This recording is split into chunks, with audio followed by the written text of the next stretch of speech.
రేవతి పెళ్లి చేసుకుని ఇంటికి పిలుచుకొని వచ్చింటుంది. అక్కడున్న అందరూ షాక్ అయ్యి ఒక్కసారి బయటికి నూకేస్తారు. అక్కడున్న అపర్ణ చూస్తూ ఉంటుంది. అక్కడున్న అపర్ణ మొగుడు కూడా చూస్తూ ఉంటాడు. అక్కడున్న బామ్మ కూడా చూస్తూ ఉంటుంది. అక్కడున్న రామ్ కూడా చూస్తూ ఉంటాడు.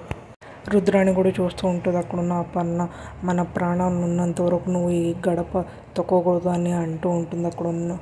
అక్కడున్న రేవతి ఒక్కసారి షాక్ అవుతుంది. వీళ్ళు నీకు ఇష్టమైన చోటు బతుకుపో అని అంటూ ఉంటుంది. అక్కడున్న రేవతి మొగుడు బాధపడుతూ ఉంటారు. ఎవరైనా మీ అమ్మ మీ నాన్న ఎవరంటే చచ్చిపోయినారని చెప్తూ ఉంటుంది.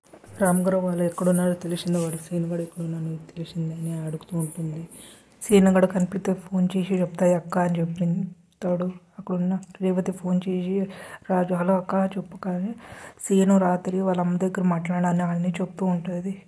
రాము కలవతి దగ్గర చెప్తాడు. సీనుగడు వాళ్ళ అమ్మకి ఫోన్ చేశాడంట రాత్రి.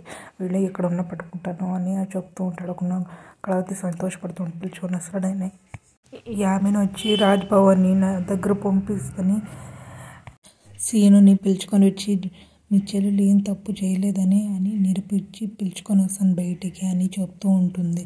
అక్కడున్న కళావతి చూస్తూ ఉంటుంది. మీకు ఇష్టమైతే లైక్ చేయండి, సబ్స్క్రైబ్ చేయండి, కామెంట్ చేయండి, షేర్ చేయండి. Thank you.